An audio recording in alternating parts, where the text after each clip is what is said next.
to our partners, personal injury attorney Nelson Gevorkyan. Feels amazing. I've done a lot of work, many years on doing these things. I finally go for the goal. I think when you were on your way up, it was Israel Adesanya who was the champion, and everyone thought we would see that fight. Now it's Dricus. What do you think about Dricus, right? Because sometimes you look at his fights and he fights in a very weird way, his strange style. When you look at him, do you think, man, this guy's very good, or this guy's just very strange? Oh, everyone says it's a weird style, weird. That's MMA style, So I don't think it's some crazy weird, but he does his job. He does good, and he's a good fighter. I'm better. In a way, does it really matter how he fights? Because if you come out there, so far no one's been able to stop that initial takedown, and you can just do what you want to do.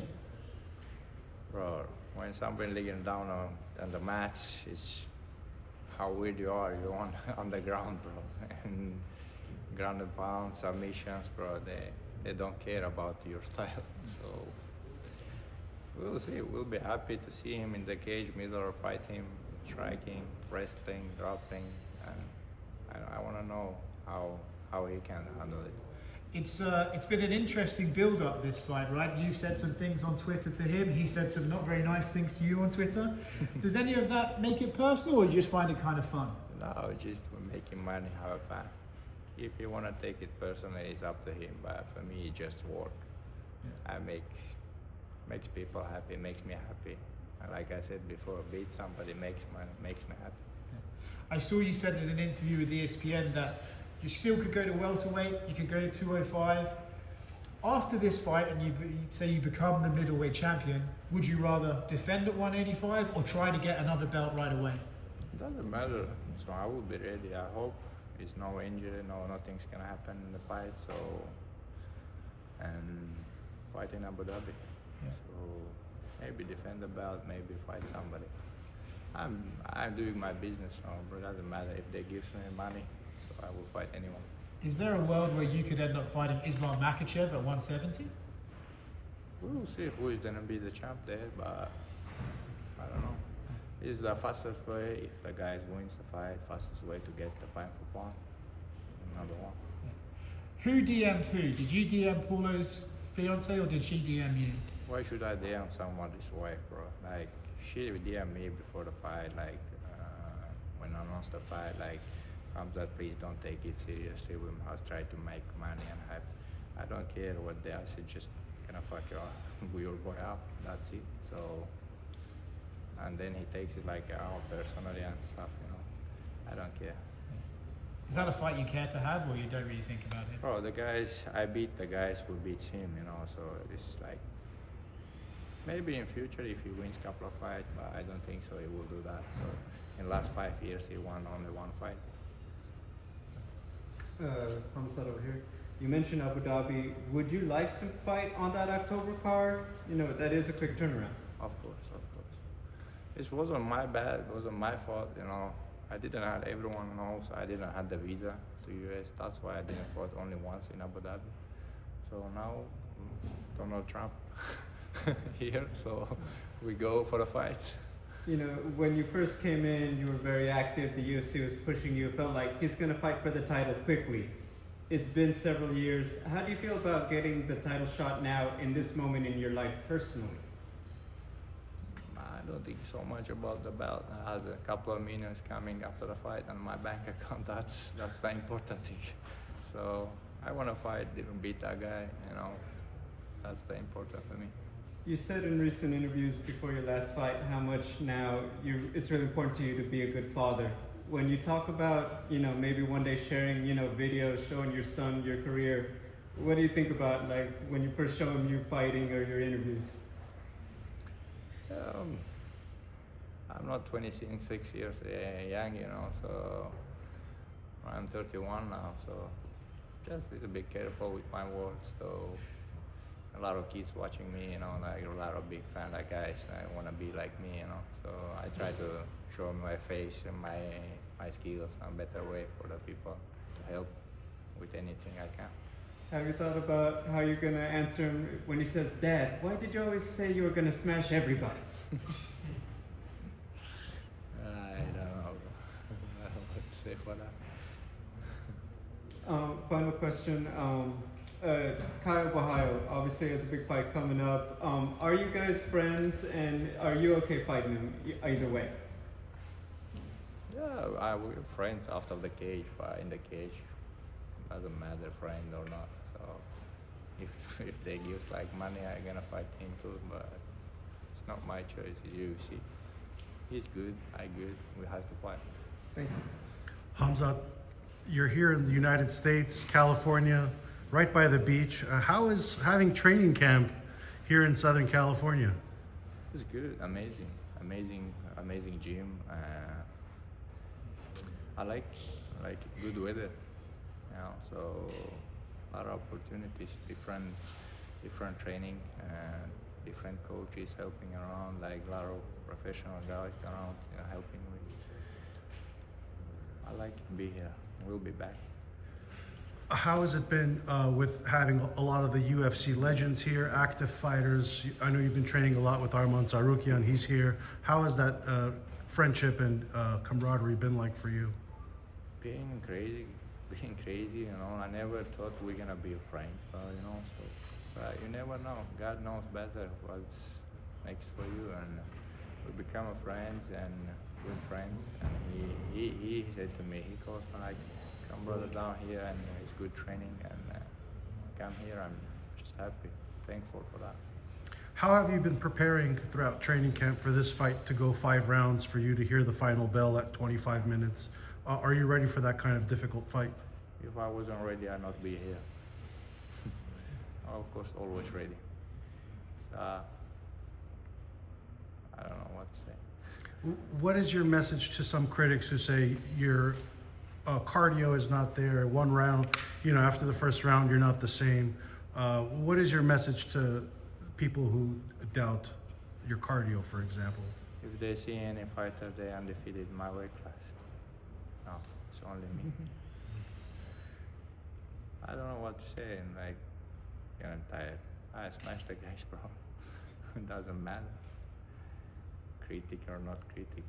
I'm the millionaire. At the end of these guys were sitting on the drinking beer, I'm working hard. Fight. If it goes 25, work quickly. You talk about you smash the guys. Is this going to be a first round smash? What is your prediction? Only God knows. What is your message to Dricus? Just be ready. Do you feel like he was saying about the conditioning? You've obviously added some things to change that, to your camp. How do you feel you're so different as a fighter now? I don't know. We train a lot of different things. I'm working with the cardio, with everything. I never had bad cardio. I don't know what people saying. I go all in. So try to be in the cage with me, bro. You're gonna know which cardio I had. That's right. You mentioned the DM situation with Paulo. You say his wife actually reached out to you first. What did she say to you? How did that begin? What were those DMs? I told you before, but she write to me, don't take it seriously, don't this, that, Khamzat, we just want to try to make money. I said, I don't care, I just want to fuck this guy up, and that's it. So I don't like to be nice with guys who are fighting with, so after the fight, shake the hands, be respectful. In the war, bro, don't need to respect, just go and kill. That's right. Yeah. One last one. When you were in Vegas, you trained at Extreme Couture with Sean Strickland. He's been saying some stuff in interviews about, he just didn't like your approach. Just why do you think he's saying that, and do you have a response? I don't know. When I was there, they never said anything, When I leave the Vegas and when they stopped my visa, he started to talk. When I come back, I'm in LA, bro. Come home. If it's something personal for you, just come. I'm here whenever you want. You win the title, Khamzat. Who do you want to fight next? Don't care. Where is the money? I fight for that. We'll see who they give the fastest way. Everyone's talking about that White House fight, that White House card next year. Bro, what's your interest in? look at my face. I don't think so. They may let me come over there. Bro.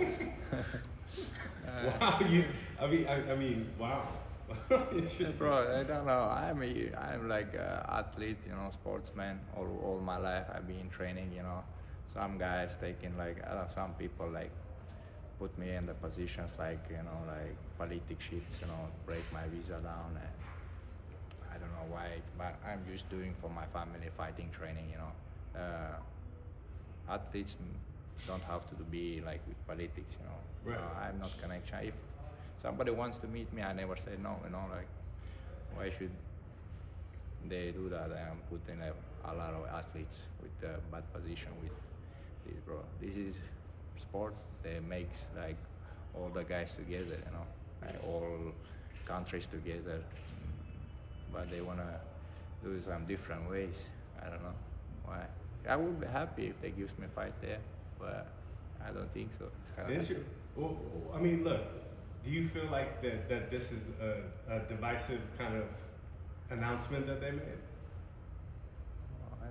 I don't know. I don't understand why they're gonna put the fights over there as well, bro. I don't understand. Agreed. Yeah. So why the politics use sport together? I don't know. Fair enough. Yeah. Хамзат, немножечко по-русски поговорим. Во-первых, здесь довольно много журналистов. 700 тысяч с каждого или 700 тысяч с нас всех за это интервью? 700 чего? 700 тысяч долларов с каждого или со всех? Я не знаю, это кто-то сказал, что я попросил 700 тысяч долларов. Если я такие деньги зарабатываю на интервью, зачем мне драться? Я чисто интервью давал. Арман Суракян рассказывал, что ты многое поменял в рамках подготовки к финальному бою, перестал перетренировываться, стал лучше следить за состоянием здоровья. Как ты сам опишешь изменения в своем тренировочном процессе? Ну, как Арман сказал, так и есть. Что там добавить и не добавить. У Дюплесси необычный стиль, его сложно прочитать, он хаотичный, многие его вообще не понимают. Как бы ты описал его как соперника? Ну, так, как боец описал. ММА боец, что так, что сказать. Хороший боец, хороший бой был. Сейчас ты развеял много слухов по поводу своей американской визы. Как на самом деле все происходило? Потому что многие люди в интернете сейчас связывают это с приходом Трампа. Да, я не знаю, это как случилось. Мне дали визу. У меня эмиратовский паспорт, я гражданин Эмиратов, и мне дали визу. Ничего. То есть просто пришел, подался и дали? Да. Ну, наверное, да, Навайс, они тоже, конечно, помогали, чтобы я тут был. Но это как сам процесс проходил, я вообще не в курсе. Я паспорт отдал и взял визу, а пришел сюда. Сколько? Долго это длилось? Не знаю, может ты видел, но Хабиб на подкасте у Адама Зубайраева сказал, что, возможно, тебе нужно быть более прагматичным, не тратить энергию в первых раундах. Ты согласен с таким подходом? Или мы увидим старого доброго Кhamzata? Не знаю, я даже не знаю, что сказать. Наверное, Хабиб, наверное, лучше знает, я не знаю. Я просто хочу в клетку попасть и подраться. Но ты готов на 25 минут? Если не был бы готов, не заходил бы. Какие эмоции в целом у тебя вызывает Dricus Duplessis? Потому что, например, с тем же Кевином Холландом у вас зарубы были перед боем. Dricus лично или просто бой, просто деньги? Эмоции, чисто кайфую, что сказать. Люблю свое дело, люблю с кем бы это ни было, заходить в клетку, делать свою работу. В последнее время на тебя многие наезжали, ребята в дивизионе, в том числе и Dricus, и Шон Стрикланд, и сейчас к ним Пауло Коста еще присоединился. Ты вообще следишь за этим? Не особо, если честно. Ну, Есть много чего, мне надо следить за своей жизнью. Ну, не знаю, видел, не видел Косту, когда на последнем турнире спросили про тебя, у него прям тряска началась на пресс-конференции. Пусть не плачет. Каю Баральо недавно сказал, что ты сейчас выиграешь титул и завершишь карьеру. Подтвердишь или опровергнешь? Я не знаю, Кай со мной не живет, откуда у него такие информации. Не знаю. Если все сложится удачно, когда все сложится удачно, и 16 августа ты завоюешь наконец этот пояс, ты привезешь его в Россию? Потому что, например, у хоккеистов НХЛ есть такая традиция, они выигрывают Кубок Стэнли, они всегда его привозят в Россию. Конечно, конечно. Россия тоже моя родина. Я тут там вырос. И моя семья там живет. И, конечно, буду в России. Ну, то есть утром 17 числа правильно будет говорить, что в России еще один пояс. Дай Бог. Пусть все получится. Удачи. Спасибо. Да? Bro, I'm sweating more on training when I do interviews.